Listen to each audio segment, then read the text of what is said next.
Je vais vous souhaiter la bienvenue à ce 21 jours de jeûne et de prière 2025. Nous sommes au jour 8. Félicitations aux milliers. C'est encourageant déjà de voir plusieurs milliers d'entre vous qui sont connectés partout à travers le Québec et la francophonie. Et on vous encourage toujours à vous connecter aussi à prière.nouvellevie.com. Il y a plein de ressources qui sont là pour vous, pour nourrir votre temps de jeûne et de prière de début d'année 2025 avec, il y a des enseignements, bien sûr, des prédications, il y a des enseignements pratiques, très pratiques sur toutes les questions que vous pouvez avoir sur le jeûne et la prière, les différents jeûnes de la Bible qui s'y retrouvent aussi, des interviews, des entrevues, des lectures pour fortifier votre âme. Le jeûne biblique, c'est simplement de s'abstenir de nourriture avec un but ou un objectif spirituel. C'est de s'abstenir de nourriture pour un repas, pour une journée, pour une soirée, pour quelques jours, plus un jeûne complet, un jeûne partiel, mais c'est s'abstenir de nourriture et remplacer l'aspect de nourriture physique par une nourriture spirituelle pour prier pour des objectifs spirituels, par une question de soif spirituelle. Au psaume 42, nous lisons « Comme une biche soupire après des courants d'eau, ainsi c'est comme ça que mon âme soupire après toi, ô Dieu. Mon âme a soif du Dieu vivant. Où irai-je et paraîtrai-je devant la face de... Quand irai-je et paraîtrai-je devant la face de Dieu? Mes larmes sont ma nourriture jour et nuit. C'est une image de nos prières qui sont notre nourriture. On se prive de nourriture physique parce qu'il y a une soif de Dieu. J'ai faim de Dieu. J'ai plus faim de Dieu que faim de nourriture en ce moment. C'est pas parce que j'aime pas manger, mais l'homme ne vivra pas de pain seulement, mais de toute parole qui sortira de la bouche de Dieu. Et l'image est tellement forte, c'est comme une biche a soif des eaux de la rivière. C'est l'image d'une biche qui est épuisée en montagne, qui est haletante et épuisée et assoiffée et qui trouve le courant d'eau pour se désaltérer, pour se retrouver force et énergie, de littéralement être nourri par la présence de Dieu. Dans ce psaume 42, il y a un de mes versets préférés de la Bible. Certains d'entre vous disent, ouais, tu sembles avoir beaucoup de versets préférés. Oui, j'aime tellement la parole de Dieu, mais ça, c'est une expérience qui est très, très réelle pour moi dans le psaume 42. Le même psaume de comme une biche a soif des eaux de la rivière, mon âme a soif de toi. Au verset 8, un flot appelle un autre flot au bruit de tes ondées, ô Dieu. Toutes tes vagues et tous tes flots passent sur moi. Le jour, l'Éternel m'accordait sa grâce. La nuit, je chantais ses louanges et j'adressais une prière au Dieu de ma vie. Wow! Est-ce qu'il est le Dieu de ta vie? Il est le Dieu de ma vie. Et c'est une image extraordinaire que dans le jeûne et la prière, nous nous connectons avec les flots de Dieu, les flots du cœur de Dieu qui passent sur nous, littéralement. En anglais, il y a une traduction ici de ce texte qui dit « When deep calls unto deep ». Lorsque les profondeurs des flots de Dieu viennent chercher dans les profondeurs de notre cœur. C'est tellement ça, le jeûne et la prière, c'est tellement bon et puissant quand les flots du cœur de Dieu passent sur nous. C'est ça le jeûne et la prière. Ecclésiaste 4.12 nous dit la corde à 3 brins ou à 3 fils.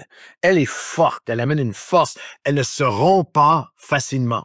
Et bien sûr que l'interprétation fondamentale de base de cette pensée de la corde à 3 brins, c'est ce lien que nous pouvons avoir une personne avec une autre en prière et avec Dieu. Si vous vous accordez en prière, si un mari et une épouse, des amis, frères et sœurs, ensemble et avec Dieu, il y a une corde qui est forte. J'aimerais vous proposer cette pensée aussi que dans l'enseignement du royaume de Dieu, que nous étudions ensemble de Jésus, dans Matthieu chapitre 6, lorsqu'il dit « Lorsque vous donnez, lorsque vous priez et lorsque vous jeûnez ». Ça, c'est la corde à 3 brins de la puissance de Dieu. Que la vie chrétienne est une vie de générosité, de don de soi, de don de nos ressources, de don de nous-mêmes à l'image de Christ pour d'autres. Une vie de prière et une vie de jeûne, où il y a des moments de jeûne, où il y a des décisions de jeûne et où Dieu dit ça, cette corde-là ne se rompt pas facilement. Il y a une force là-dedans.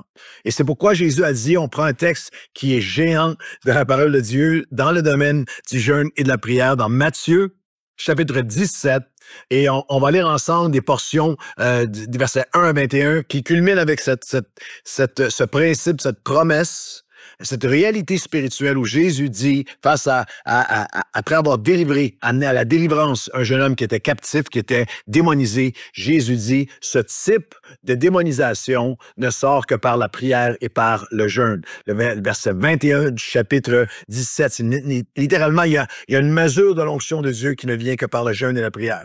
Le jeûne est un principe et une pratique du royaume pour tous les disciples de Jésus, pour toi et moi, qui désirent plus de sa puissance. Et dans Matthieu, chapitre 17, il nous enseigne, on va le faire en deux parties. On appelle ça le jeûne et la prière pour sa puissance. Et on va le faire à partie 1 et partie 2. On va continuer demain. Mais il nous enseigne dans ce chapitre 4 étapes incontournables, essentielles pour toi et moi qui voulons voir une augmentation, un accroissement de la présence, de la puissance, de l'action de Dieu dans nos vies. Et dans Luc chapitre 17, au verset 14, on retrouve ce moment tellement poignant, tellement à lequel on peut tellement s'identifier. Lorsqu'ils furent arrivés près de la foule, un homme vint se jeter à genoux devant Jésus et dit, « Aie pitié de mon fils qui souffre cruellement. Il est lié, il est démonisé. Il tombe souvent, il est hors de contrôle. Il tombe souvent dans le feu et souvent dans l'eau. Je l'ai amené à tes disciples et ils n'ont pas pu le guérir. » C'est cette réalité spirituelle qu'on connaît tous, qu'il y a une délivrance qui ne vient pas. Il y a un blocage, il y a une guérison, il y a un niveau de libération, il y a une situation, il y a un combat dans lequel nous avons besoin. Nous avons prié, mais on a besoin dans le jeûne de la prière, d'une portion supplémentaire, de plus de l'action de Dieu. Et la première étape pour plus de la puissance de Dieu dans ce jeûne, pour plus de puissance, c'est qu'il faut descendre de la montagne. Le chapitre commence avec Jésus et ses disciples au verset 1, où il les amène sur le mont de la transfiguration. Où là, il y a un moment de bénédiction, Matthieu 17, extraordinaire. C'est une expérience où la gloire de Dieu les inonde, où il y a des visitations prophétiques, Moïse et Élie, où il y a la voix du Père qui se fait entendre, qui dit « Voici mon fils bien-aimé ». C'est le lieu de la bénédiction tellement extraordinaire que l'apôtre Pierre dira « Seigneur, il est bon que nous soyons ici, on reste ici. » On va bâtir trois camps, puis on demeure ici. Mais Jésus dit non, il faut descendre de la montagne. Le verset 9, il dit, comme il descendait de la montagne. Il faut descendre de la montagne parce qu'au pied de la montagne, il y a un démonisé qui a besoin de libération. Il y a un homme qui a besoin un jeune homme qui a besoin de libération. Il y a un père qui vient en intercession pour son fils. Et dans le jeûne et la prière, nous descendons de la montagne, de l'égocentrisme spirituel pour aller au combat spirituel, pour jeûner et prier, parce que nous reconnaissons notre besoin pour plus de la présence de Dieu, de la puissance de Dieu, pas seulement pour nous-mêmes, mais pour quelqu'un d'autre. L'Église ne peut pas être un lieu seulement rempli de gens qui cherchent à rester sur le sommet, la bénédiction. On va être dans la gloire, dans le prophétique, dans les chants, dans la louange, dans nos trucs à nous, et un jour, le réveil viendra. Non. Dans le jeûne et la prière, nous sortons de nous-mêmes et nous sommes reconscientisés aux besoins de plus de puissance, non seulement pour être plus bénis et un jour le réveil viendra. Non, pour nous-mêmes, moi, au bas de la montagne, à la porte de l'église, l'autre côté de ta maison, dans ta famille, dans notre ville, dans notre nation, il y a quelqu'un qui a besoin de délivrance. Alors, la première étape, c'est qu'il faut descendre de la montagne pour aller dans le jeûne et la prière, et Dieu va nous conduire vers ceux qui ont besoin de libération. Et la deuxième, je termine avec ça pour aujourd'hui, on continue demain. La deuxième étape, c'est qu'il faut se demander les vraies questions. Au verset 19, les disciples se sont approchés de Jésus. Ils ont dit en particulier, pourquoi n'avons-nous pas pu chasser ce démon? Il y a une honnêteté spirituelle là-dedans qui est importante. Qu'est-ce qui nous a empêchés? Qu'est-ce qui manque à ma vie? Dans le jeûne et la prière, nous venons au Seigneur et nous disons, Seigneur, j'ai besoin, Esprit de vérité, Saint-Esprit de Dieu, viens me montrer qu'est-ce qui fait obstacle à mes prières. Est-ce qu'il y a quelque chose qui est devenu un obstacle? Est-ce qu'il y a quelque chose qui bloque?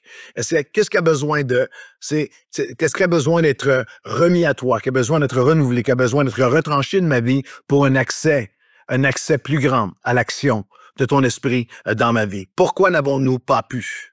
Il y a dans une des manifestations les plus intenses et puissantes du Saint-Esprit, c'est qu'il nous convainc de vérité. Dans Jean, il nous convainc, nous conduit dans la vérité, il nous donne une conviction de péché, il nous convainc avec sa vérité à lui. Jean le décrit de cette façon dans Jean 16, 13 à 15. Quand le Consolateur sera venu, l'Esprit de vérité, et vous conduira dans toute la vérité. Il ne parlera pas de lui-même, mais il dira tout ce qu'il aura entendu. Il vous annoncera les choses à venir. Jésus dit, il me glorifiera, puis il va prendre ce qui est à moi et il vous l'annoncera. Alors, je termine aujourd'hui en vous défiant. Dans le jeûne et la prière, nous pouvons venir au Seigneur et dire, Seigneur, aide-moi, montre-moi, révèle-moi, comme les disciples, qu'est-ce qui empêche que, qu'est-ce qui fait qu'il n'y a pas plus, ou même, pourquoi est-ce que je vis cette sécheresse spirituelle? Pourquoi est-ce que ce blocage dans ma vie? Pourquoi est-ce que les choses, et le Seigneur va être fidèle, l'esprit de vérité va venir vous montrer, va venir vous révéler avec amour, pas avec condamnation et culpabilisation, avec conviction, ce qui a besoin d'être remis à Dieu. Un de mes modèles spirituels dans le jeûne et la prière est le pasteur Jim Cymbala. Un homme de Dieu, j'ai voyagé avec lui partout à travers le monde dans des différentes conférences où on partageait la parole de Dieu ensemble à des milliers de pasteurs. Et il a porté la parole souvent ici à l'Église Nouvelle-Vie. Moi, je suis allé plusieurs fois prêcher à Brooklyn Tabernacle à New York. Et un jour, Jim, plusieurs fois, a raconté ce témoignage. Je l'ai entendu le raconter dans une conférence de pasteurs où j'étais avec lui, où il disait qu'il traversait. C'est un homme où leur Église est un endroit où qui a été bâti, le ministère a été bâti par la prière. Ma maison sera remplie de maisons de prière. Mais il dit, il vivait une saison de sécheresse dans sa vie. Sécheresse spirituelle, il y avait des blocages, il ne se sentait pas. Et là, comme pasteur, il était comme agité de ça. Qu'est-ce qui se passe? Qu'est-ce qui se passe avec la louange? Qu'est-ce qui se passe avec l'équipe? Est-ce qu'il y a quelqu'un qui est dans le péché dans l'Église? Qu'est-ce qui arrive? Qu'est-ce qui se passe? Il me semble que je traverse un désert, des semaines et des semaines de désert dans la prédication. Et à un moment, après avoir secoué à peu près toutes les arbres possibles dans l'Église, à savoir c'est la faute à qui? A eu ce moment où il s'est présenté devant Dieu, il le raconte avec une humilité incroyable de dire, Seigneur, Saint-Esprit, montre-moi, Esprit de vérité, qu'est-ce qui se passe, qu'est-ce qui bloque, comme les disciples dans ce texte, pourquoi n'avons-nous pas pu, qu'est-ce qui arrive, qu'est-ce qui se passe, qu'est-ce qui a besoin, sonde-moi, oh Dieu, montre-moi. Et d'une manière avec une puissance, mais avec un amour. Le Seigneur lui a donné ce passage, l'a surpris, il a ouvert sa parole et Dieu, si tu fais cela et que tu ouvres la parole de Dieu et que tu dis, Seigneur, montre-moi, l'Esprit de Dieu va se servir des Écritures pour te parler. Et dans le jeûne et la prière, le Seigneur lui a donné un passage particulier qui semble n'avoir pas rapport. Mais 1 Pierre 3,7, Marie, montrez à votre tour de la sagesse dans vos rapports avec vos épouses, comme avec un sexe plus fragile. Honorez-les, comme devant aussi hériter avec vous de la grâce de la vie, qu'il en soit ainsi, afin que rien ne vienne faire obstacle à vos prières. Et Jim a dit que c'est un feu dans son cœur, comme si Dieu lui ouvrait, puis les larmes ont commencé à couler de dire, ce qui fait obstacle à tes prières, c'est dans les dernières semaines et mois, tu as manqué d'honneur envers ton épouse. Tu es impatient avec elle, tu es dur avec elle, tu es exigeant avec elle et tu sépares comment tu la traites, elle, du flot de la vie, de mon esprit dans ta vie, mais il n'y a pas de séparation, tu as besoin. Et ça a été tellement devenu clair pour lui. Et il est allé à son épouse, a demandé pardon, a vraiment fait cette démarche de repentance vis-à-vis elle. Il dit c'était comme s'il y avait un nuage qui a été percé et la pluie de Dieu commençait à être rétablie dans ta vie, dans sa vie et peut l'être dans la tienne, dans la mienne. Alors, on prie ensemble aujourd'hui. Seigneur, nous voulons descendre de la montagne. Et nous ne voulons pas de ce christianisme axé sur nous-mêmes, nos trucs, nos bénédictions, sur le haut du monde de la transfiguration seulement. Nous sommes reconnaissants pour toutes les bénédictions, la présence de Dieu, le prophétique, la louange, l'adoration, l'onction. Mais Seigneur, nous sommes, pas dans le jeûne et la prière, ramenés, conscientisés. Nous sommes saisis à nouveau qu'il y a au bas de la montagne quelqu'un qui a besoin de libération, quelqu'un qui a besoin de chrétien, quelqu'un qui a besoin d'un homme ou d'une femme de Dieu qui va jeûner et prier et amener libération. Et nous te demandons, comme les disciples, Seigneur, sonde-nous, viens nous montrer, viens nous révéler quoi que ce soit dans nos attitudes, nos paroles, nos actions, Seigneur, viens me montrer ce qui fait obstacle, ce qui obstrue une action plus grande de ton esprit dans ma vie, dans le nom de Jésus, pour que je puisse m'en repentir, te le remettre et rétablir le flot de ta vie en moi. Au nom de Jésus, amen. Je vous souhaite une bonne journée et on continue demain ensemble avec le jeûne pour plus de sa puissance.